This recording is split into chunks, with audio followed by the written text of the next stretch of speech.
Okay, so let me get this straight.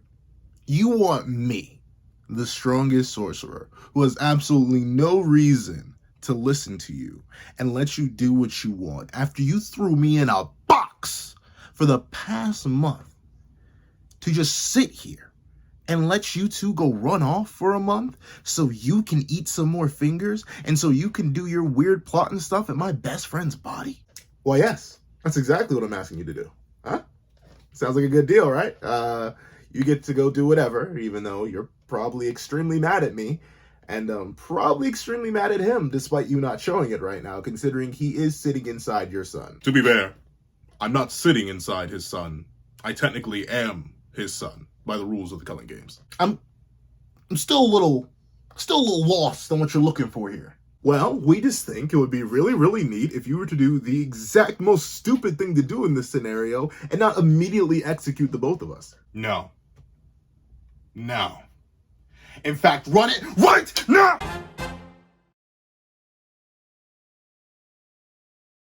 Thank you to our fellow patrons, Rebel 4765, Midnight Gem Lord, Sean, Alex, Ice Rose, and Demix LND. And another thank you to our $3 members, Recliner Plays and Rebel 4765.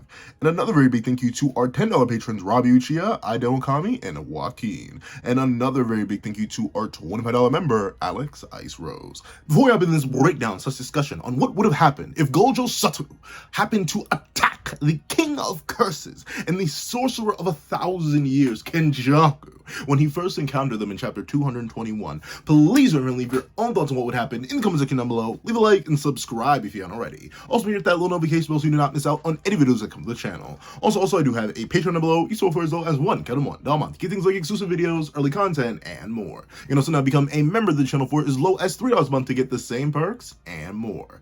Now, let's hop into the discussion. What's up, guys? Rapunzel here, and yes, here we are to talk about what would happen if, let's just say, Gojo wasn't extremely overconfident, I suppose, and just decided, fresh out the prison realm, strapped up, beefed up and everything, decide to roll up and just fight Sukuna. Like right then and there. Chapter 221 drops, and we don't get chapter 222 as a break between that has a whole 1 month time skip. No, Gojo just starts throwing hands right there and then. What would happen? I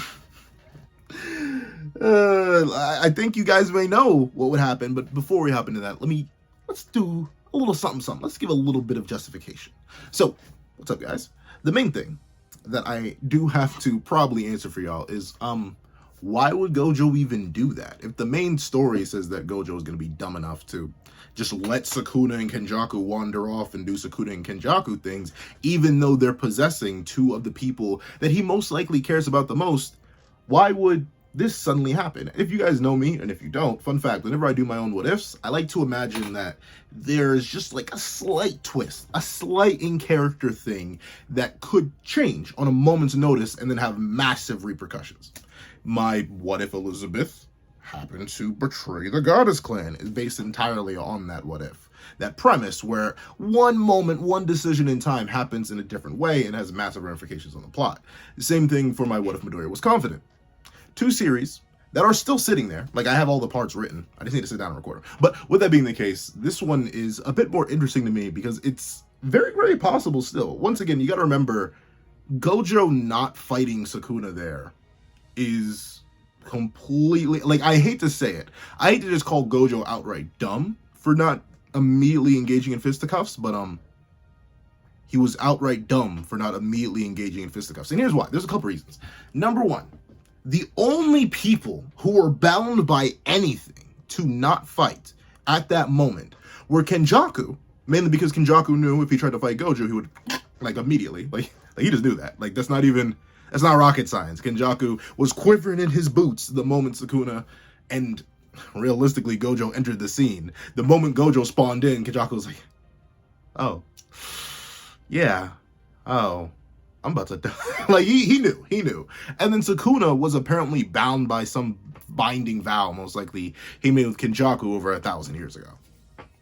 So, like, They're the only two who have any reason to delay. And on top of that, Sukuna wasn't even close to full power. At best, regardless on whatever you think the fingers do, because I agree with everyone that we don't actually have 100% solid explanation on it, despite whatever you think it is, Sukuna was at best 75%. Whatever 100% versus 75% is, whether it be an exponential increase, whether it be simply more curse energy, whether it be more techniques, whatever, Sukuna was not nowhere near full power. You can definitely argue, and I've seen it in the comments, you can definitely argue that Sukuna isn't even at full power now. Sure, he said the body acts as a decent substitute for the last finger. He says it can make up for one digit, but who knows? Maybe you get a special perk with having the last finger instead of just a substitute mummy head. So, with that being the case, Sukuna and Kenjaku have very good reason for not engaging with Gojo right then and there. Because, once again, you gotta remember, Gojo came out the box pretty much fresh. Like, one, Gojo has unlimited cursed energy. Pretty much bootleg unlimited cursed energy through the 6 eyes. And thusly, that means bro was pretty much set up just fine. And you gotta remember, the most serious expenditure he had, if we assume that the moment he went into the box, he was still feeling the fatigue from Shibuya, he dropped 1 domain. 1. And a 0.2 second domain, no less. The disaster curses were not pressing Gojo. Like, remember this. The disaster curse versus Gojo was an absolute, unbelievable, inexcusable curb stomp in Gojo's favor. There was not a single moment in that entire fight where Gojo was in any real danger. So even if you want to argue Gojo was fatigued, he wasn't fatigued enough that not fighting them there is anything other than a dumb decision. I know why it has to happen from a meta-narrative perspective. Because, like, I think we all know what could happen if Gojo just decided to engage. But once again, trying to justify why this could happen instead of just being like, I want it to happen, I do think specifically when you go back to chapter 221, you can see that Gojo seemingly has a moment of hesitation as he's getting ready to get active with some certain individuals that happen to be named Kenjaku and Sukuna. And you can literally see it when he's going to be like, maybe, do I get active? Like, you can literally see, hold on, let me pull up and quote directly. He ran away from Yuji, but now you want to talk tough? How sad, dude. He one-taps Ume, and then we get to see that as Sukuna, who was ready to box, gets pulled up on by Kenjaku, Kenjaku's like, hey, wait up, Sukuna. Keep your promise to me before fighting him. And we see Gojo mocks him. The almighty Sukuna is taking orders from patched up old bag. And then we see Gojo say this. He has this inner monologue where he says, actually, I've got things to do before I fight him. I like to mourn Suguru's body, but Sukuna's awfully tight with whoever's possessing Suguru thanks to a binding vow they made or something. What a pain. So, he was considering. We don't know what these things are that he supposedly needed to do before he fought Sukuna, but I don't think it was anything important. Like, being completely real, it seems like nothing pressing. And with that being the case, that internal monologue could literally change from being like, I like to mourn Suguru's body. Probably sooner rather than later. You know what? I'll do it right now. It seems like Sukuna's under some sort of binding vow, but that does not apply to me. And then he immediately engages. I think that's literally just a shift in the timeline. One slight little change in thought, and then Gojo's throwing hands. Like I don't think it's going to take much. Once again, you got to remember, bro was about to execute Kenjaku. Like, I feel like it's sort of glazed over now that we're in the middle of the Gojo versus Sukuna era, but you have to remember, first and foremost, Kenjaku was about to perish. Like, you can literally see it, where Gojo was reaching for his head, but then Sukuna came in and blocked Gojo. So, Kenny was about to go. Gojo had no preconceptions or issues with executing Kenjaku for being in Geto's body. He was ready to do it. He was about to get active. It's just that due to external circumstances, he decided not to. But considering I'm a guy who's not gay, and obviously not Gojo, my eyes are not 6 of them, I don't know what those external circumstances are, but based on the fact that nothing happened in chapter 222 that seemed that important, or things that couldn't happen after the fight, and all the things that Gojo has shown in the Gojo versus Sukuna fight so far are things he easily could have conceptualized, like right there on the spot, especially considering how he perceives things and the way time flows relative to him rather than the rest of the world. I do think it's fully plausible for Gojo to just slightly switch up and decide to fight right here, right now. But enough justification. What happens? Well, what do you think happens? I'll give you 5 seconds. Go down to the comment section and tell me what you think happens if the strongest sorcerer pulls up on an incomplete King of Curses. Tell me. I'll give you 5 seconds. You know what? I'll give you 10. 10, 9, 8, 7, 6, 5, 4, 3, 2, 1. Yeah, Sukuna loses. Here's the thing, right? I repeat this ad infinitum. We do not fully understand what the fingers do. Gege has never given us a straight answer. The manga itself has never given us a straight answer. Sukuna himself has never given us a straight answer. There are consistent debates. Legitimately you can go on any platform ever of any variation of social media, go into the comment section of a YouTube video, go to a Reddit thread, go to whatever, go to a Twitter thread, and you will still find people arguing to this very day what the fingers actually do, because we don't have an answer. But no matter what, I have to say, if 20 Finger Sukuna, based on his assumption that the head, which was just more cursed energy, would do him well enough for a replacement for that last finger, I think that Gojo showing direct relativity, and in fact, going off 229, direct superiority to Sukuna just loses. I legit don't see, and this is from a former Sukuna slopper, currently a Gojo glazer, and y'all may be like, oh, you're glazing Gojo too much, but think about it. What does Gojo really gain from the month time skip? Sukuna gained 4 extra actual fingers and then a substitute final finger, and he's still pulling up to the fight struggling. Admittedly, I'm going to make a whole video talking about who's really in control of the Gojo versus Sukuna fight, and my answer may surprise you. But even with that being the case, Gojo's going at bare minimum even, if not at best above what Sukuna was doing with 19 fingers plus the pseudo 20 finger. So what do you want him to do at 15? And of course, this is a Sukuna post the bath. Megami is mostly suppressed. The complaints of Sukuna about having his curse technique output being lowered, irrelevant at this point. But missing 5 fingers worth of whatever, whether it be abilities, power, cursed energy, whatever, that's not good. And thusly, it's going to make a battle that's already seemingly in Gojo's favor for the most part when it comes to 229 alone, it's going to make it even worse. Sukuna would actually most likely end up as a joke to Gojo if we're to take what we've seen in 20 Finger Sukuna versus Gojo at face value. Unless you assume that legitimately the fingers do nothing. I guess maybe they could give abilities and abilities wouldn't amp Sukuna. But even that case, we know that the abilities are kind of worthless. At least based on how Sukuna has been treating his other abilities, we have not seen him open a single box. I haven't seen a hint of a fire arrow, and he pretty much quickly gave up on regular cleave and regular dismantle. He only whipped them out in domain, which at least is a direct sign to me that nothing else works. And for good reason. The neutral limitless is absolutely stupidly snapped and busted. But with that being the case, what does Gojo have to lose other than an easy dub by fighting Sukuna early?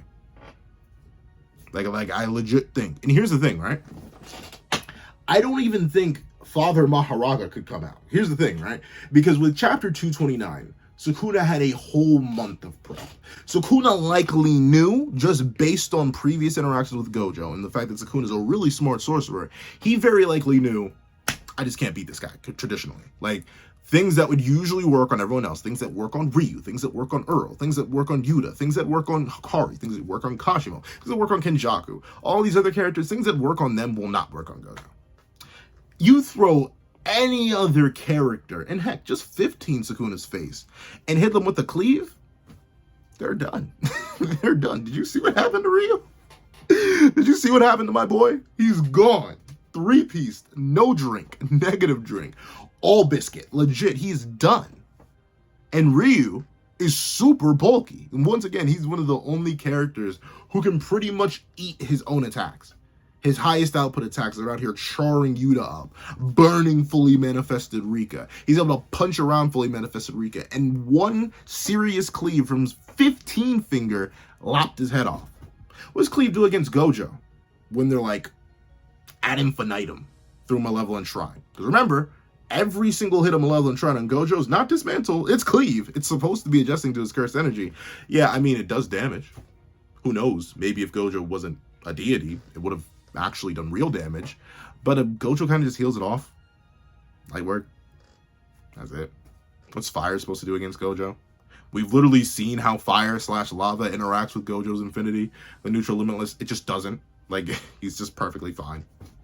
What is anything that Sukuna has to offer supposed to do? Like, legitimately, even running with the idea that Sukuna wouldn't have any prep time, he wouldn't be able to throw Mahoraga's wheel in the shadow in time, and maybe he would have to, like, pull it out over his head, I don't think he'd have time to do that.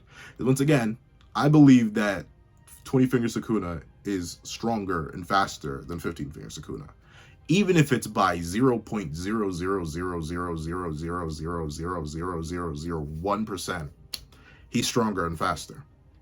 And he's already kind of getting overwhelmed. At least if 229 is a basis for how it could go. Or realistically, how their fight was going. Until it got to certain domain scenarios where Sukuna's barrierless domain was putting elite numbers up against Gojo's domain, Gojo's kind of just been leading. He's kind of been moving the battle around. He's literally thrown Sukuna around on multiple occasions. And that's 20-finger Sukuna. So what do you want 15-finger to do? I got nothing. Like legitimately, I have absolutely nothing. The best case scenario I see for 15-finger in this case is that he just sacks all the 10 shadows to totality amp Mahoraga. Because personally, despite Mahoraga's lacking change in physical appearance, I do believe that Mahoraga gets amped by the amount of cursed energy that's fueled into him by its user. And the reason I say this is because original Mahoraga was able to tag 15-finger, but 15-finger was still able to react and do things to it without Mahoraga being able to fully properly react. Like the cleaves, like the dismantles, like the landing and stepping on its head, like Mahoraga was still unable to perfectly react or outpace everything. But the new Mahoraga that we see in 229 is able to move and stab Unlimited Void before Gojo's even able to release a Reversal Red. So even if there isn't a direct physical change in appearance, I do think Mahoraga does get stronger. So that means that even 15-finger Mahoraga, the one summoned against Hirozu, without any adaptation, it would get one-shot. Like I do genuinely believe it would get one-shot, whether it be by a red, whether it be by a blue, whether it be by a purple. Regardless, I think the thing would get one-tapped. And since Sukuna wouldn't have any prep time, and wouldn't have it sitting in the shadow, unless he literally has had it sitting in the shadow since the Hirozu fight, I think he kind of just is done. His only hope in this kind of scenario, where Gojo decides to attack first and does not wait the month, his only hope is sacking Niue, sacking the Divine Dogs, sacking Myriad Elephant, sacking everything from Rabbit Escape, everything, and just fully fueling up Mahoraga through the totality and hoping that Mahoraga can carry. Because I don't know. I don't see 15-finger Sukuna carrying. Because if Gojo's able to deal with a stronger Sukuna's domain, what's 15-finger going to do? If a Gojo is able to fully deal with a stronger Sukuna's cleave and dismantle, what is 15-finger going to do? If a stronger Sukuna is having every single thing in his kit reduced to nothing by the neutral limitless, what is 15-finger gonna do? And like, you see what I mean? You see how tragic this gets? Like, legitimately, it's just tragic. And there is no new paddock for Sukuna. He's just done. Sukuna would lose. I feel like this isn't too controversial of an idea, but I don't know. I've seen some Sukuna sloppers. Y'all be crazy. The best example I've seen of it, I'm not sure if it was on one of my TikTok videos or if it was in the YouTube comment section, but someone literally listed their top 10, and they said my top 10 is 20-finger Maguna, then 19-finger Maguna, then 18-finger Maguna, and like they just ran down all the way to 11 fingers. I did find that hilarious, but I know some of y'all actually do think like that. But just based on what we have in the manga itself, if Gojo is showing relativity / superiority to 20-finger Maguna, 15-finger is getting walked like a dog, especially considering there's no Mahoraga prep time. He can't pull out the Mickey... I can't even say it. The Mickey Muska Mahoraga tool. He can't whip it out. It's not a secret tool that'll help us later, because it's a known tool that will get one-tapped. So even Mahoraga is not going to save Sukuna in this scenario. So... let's do that. Let's just full up say it. Sukuna loses. 15 fingers Sukuna loses to Gojo. What happens next? Kenny, gone. Like Gojo would manifest. He would manifest the sword out of cursed energy and just. And then Kenny is gone. Cooked instantaneously. I'm sorry. Did you see how that man was quivering? Do you see the sweat drop? Bro was looking like Yuta in the recent chapters. Like, let's be real. Let's be 100% real. Bro was genuinely looking like Yuta Okoto in the recent chapters. Nothing but sweat drops the moment Gojo spawned in. So I'm sorry.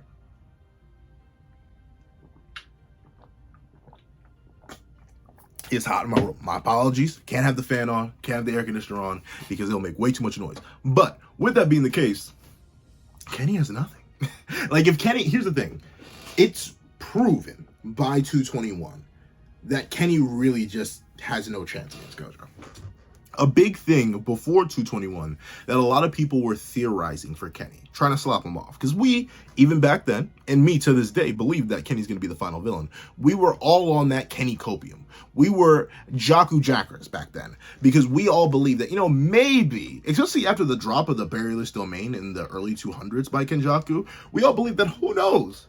Maybe Kenny is actually just a little bit like that, but he figures it's easier, especially considering what does Tengen mention about Kenny. Every single time Kenny was about to cook, the Six Eyes user would just appear and stop him. Like, it would just straight up appear out of nowhere. Even the one he literally spawn camped a Six Eyes user, and they still came out of nowhere to stop his plans. So a lot of people were...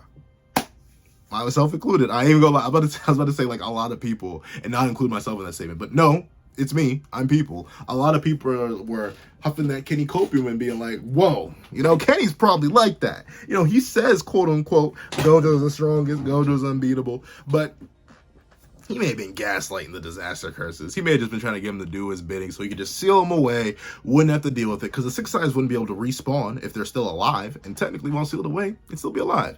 But then 221 happened, and Kenny was genuinely dumping in his drawers. like straight up, man of 1,000 years of cursed energy, insulting the other most ancient immortal sorcerer, and this 28-year-old comes out of nowhere and gets Kenjaku screaming and no creaming. He's not ghetto, he's Kenjaku, so there was no creaming involved. So fortunately for the plot, Kenny just gets slammed. Like, here's the thing, especially considering that Gojo just appeared. Let's say at the start of the battle between Gojo and 15-finger, Kenny books it. He just straight leaves the area, vanishes to an entirely separate area code, just gone. Gojo could just teleport to him. Like, if Gojo was able to teleport from the depths of the ocean to Kenny in an instant, there's not a single drop of water on that man from where he came from. There's nowhere Kenny can hide. There's not a single place on this good green earth that he would have to run to space or someplace else. He would not be able to do it because Gojo would just appear. He would appear in front of him and tear his head straight off like he was going to in their initial interaction in 221. And then Kenny's done. Kenny's cooked. Because, unfortunately, as Kenny even admits, in chapter 223, let me quote the man real quick. Allow me to show you my reading abilities, even though I cannot read that well. Are you ready? Are you prepared? I'm wrong. I believe it is at the end of chapter 222. I thought it was at the end of chapter 220. Thrizzle. But no. We do get to see, on December 24th, in Shinjuku, while you're fighting I'm sorry. While you're fighting Satoru Gojo, I'll pick off Culling Game players. Enough! Go already, Urume. After you got no dift, you have no right to speak. But let's see. How could I? Until today, if I had left Sukuna's side, Satoru Gojo would have slain me. Not that I plan to make a move until today, anyway. So, Kenny even knows, if Sukuna wasn't right there, within, like, speaking distance, no matter where Kenny was, Sukuna could have just not been there, and Gojo would have spawned in, swung, and Kenny's done. So if the big safety net that is Sukuna is gone, Kenny's gone. The only way I could see Kenny eking out some sort of a W, sneaking and getting some sort of win, is the moment he feels Sukuna lose, whether it be like he feels Sukuna get locked in place by Unlimited Void, or he feels Sukuna get erased by Hollow Purple, or anything like that, he immediately calls Tengen and drops the cursed, what is it? The cursed barriers? Whatever the things that Tengen has. Those rocks, those big old rocks that allow Tengen to maintain cursed energy flow as it is. That's the only way I see Kenny actually pulling out a dub. Because Kenny's old enough that even if he's far out of practice, he should probably know how to manipulate his cursed energy even without Tengen's existence and assistance. But Gojo's, once again, 28. So even with all Gojo's experience and the 6-side and stuff like that, presumably if that case scenario were to occur where Kenny just deletes the server, then maybe he could eke out a dub against Gojo. But once again, as if Kenny can do that quickly enough. Because once again, Gojo could appear right next to Kenny and tear his head off. So I think Kenny just loses. Like, that's the only win con. No domain. Domain's not going to work. Because I guess it wouldn't. Kenny doesn't think it'll work. I highly doubt it's going to work. Obviously, Uzumaki ain't gonna work. That bad boy gonna bounce right off of the neutral limitless. None of the cursed spears are gonna work. Nothing works. I'm sorry. Like, everything that Kenny does gets absolutely blown away. Even the anti-gravity technique. I'm not even sure if that would work on Gojo. Maybe it would, but I am legitimately not sure if Kenny could activate it in time before Gojo already has all 5 of his hand grippers all over Kenjaku. Don't think about that too hard. But with that being the case, I think Kenny just loses. And after that, with Kenny done, and Maguna probably paralyzed, like, I'm assuming, even in this, like, I want to say darkest timeline. This is not the darkest timeline. This is actually probably the brightest timeline. But in this brightest timeline scenario where Gojo just decided to be smart, I'm assuming he just hit Maguna with Unlimited Void. If 20 Finger Sukuna, after taking some damage, was not quick enough to react in time to an Unlimited Void, I highly doubt 15 Fingers is going to be able to react in time and open his domain before he gets trapped with Unlimited Void, before he gets paralyzed. And then Gojo just drags the body back to the others and is like, hey, I have the King of Curses here. And then everyone's going to freak out. Like, oh, no, it's Big Papa Sukuna. What is he doing here? And Gojo's going to be like, chill out, Gal. Guess what? He's paralyzed. Like, legitimately. Like, he's gone. Like, gone. Like, look at him. Look at him. There's nothing behind those eyes. So, any of you got, like, a way to get him out, my kid? Because if not, I can just hit him with a Hollow Purple. Like, it's unfortunate. I love Megami. But if he's got to get God, he's got to get God. And then, I think that's it. Like, I'm not sure what would happen after that, mainly because we don't know what's supposed to happen after Gojo versus Sukuna with Kenny gone. With Kenny existing, I have my own ideas about what's going to transpire after Gojo versus Sukuna, regardless of who wins. I don't think, like, someone said it very eloquently. I forget where I saw this, but someone said it very eloquently. The results of Gojo versus Sukuna are irrelevant because neither of them are important enough to actually end the series. And thusly, Kenny's going to be cooking something, and even if Sukuna wins, Kenny's going to be cooking something. It doesn't matter. Whoever wins, whoever loses, Kenny's cooking. Kenny's in the kitchen right now, whipping it up. So that's the main thing. I think ultimately this is just a overall probably better timeline. Because here's the thing, right? Worst comes to worst, I guess Sukuna could be resurrected by Urume, but guess what? Urume gets teleported to and hunted down too. Urume gets hit by a Hollow Purple. And then Gojo goes out of his way to find the rest of the fingers. He saves Megami or doesn't save Megami, wipes Sukuna from existence, feeds the rest of the fingers to Yuji off over whatever time period. Yuji lives out the rest of his days, happy as ever. Well, maybe not happy as ever. He'd probably still be fighting curses. But Sukuna gone. Kenny, gone. Urume, gone. Everyone else can just live their lives. It kind of go back to normal, except all the higher-ups are gone. So it's probably just be a full shakeup of the Jujutsu system. But, like, everyone would still be alive, which is something that I'm not fully confident in happening at the end of the current timeline and how it's going in the manga. I got 5 going. Which 5? I'll talk about it in its own video. But I got at least 5 characters getting packed up by the end of JJK with the way that the current timeline is going. But in this timeline, the only people get packed are Sukuna, Urume, and Kenjaku. That's it.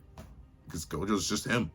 Strongest sorcerer for a reason. He would absolutely mollywop all the competition, because one of the competition is in full power, the other competition was never even competition, and the last competition literally got one tapped in the same chapter where I'm proposing the scenario occurs.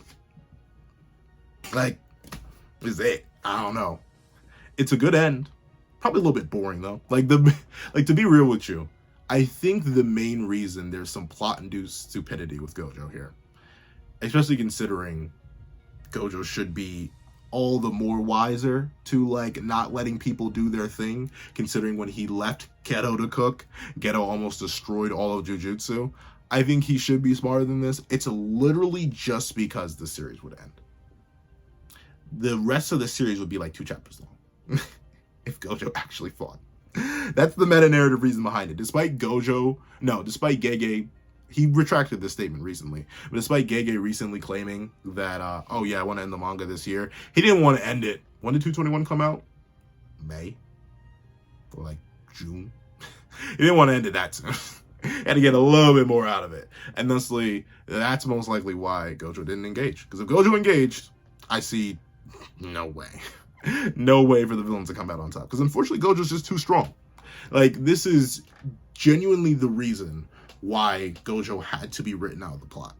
Gojo solves too many problems. He is legitimately a hard character to write around. I know it. I've seen it before. I've seen authors fail to write around Gojos before. Characters who are so stupidly broken for their own series that one way or another, they need to be either A, removed from the plot through sealing or, you know, more haunting scenarios, or B, they just have to have some super crazy, insane weakness. Or they just got to be held out of the plot. Like, for a big example, Escanor in Some Deadly Sins. If you had Escanor in season 1, the plot doesn't happen. Like, legit, like, there's a reason why Escanor had to be ripped out from the plot. He was the overpowered of the overpowered. And there's a reason why Escanor kind of just has a massive weakness. And, like, half the day isn't him. Because if he was him all the time, then plot can't happen. Same thing with Meliodas in that series. Same thing with Goku and pretty much all of Dragon Ball. Like, not all of Dragon Ball, but a lot of Dragon Ball. Goku's kind of the win button. You don't want to have your win button there at round start, or else you don't have a plot. Like, there are a lot of different series that have that, like, oh, we have this super strong OP character. Can't have him here. Looking at you, Shadow the Hedgehog, from every recent piece of Sonic media since, ironically enough, Shadow the Hedgehog. So, there it is. That's what I think would happen if Gojo showed up, round started, and just threw hands. I don't have any hope for Sukuna. I don't have any hope for Kenjaku. I definitely don't have any hope for Urume. What do you guys think? Do you guys think this would be how it goes? Do you think the series just ends, everyone lives happily ever after, and then we are... that Sukuna and Kenjaku and Urume pack, the triple pack? Or do you think there's another way that this would go? Please let me know in the comment section down below. Thank you guys so much for watching. Remember to like, share, comment, and subscribe. And make sure you hit the little notification bell so you do not miss out on any videos that come to the channel. Also, I do have a Patreon down below where you can support me for as low as $1. Count them 1. Now, that's 2. To get things like exclusive videos, early content, and more. You can also now become a member of the channel for as low as $3 a month to get the same perks and more. Now, thank you guys so much for watching once again, and I hope you guys have a wonderful day. This is Dago the Pencil, writing off.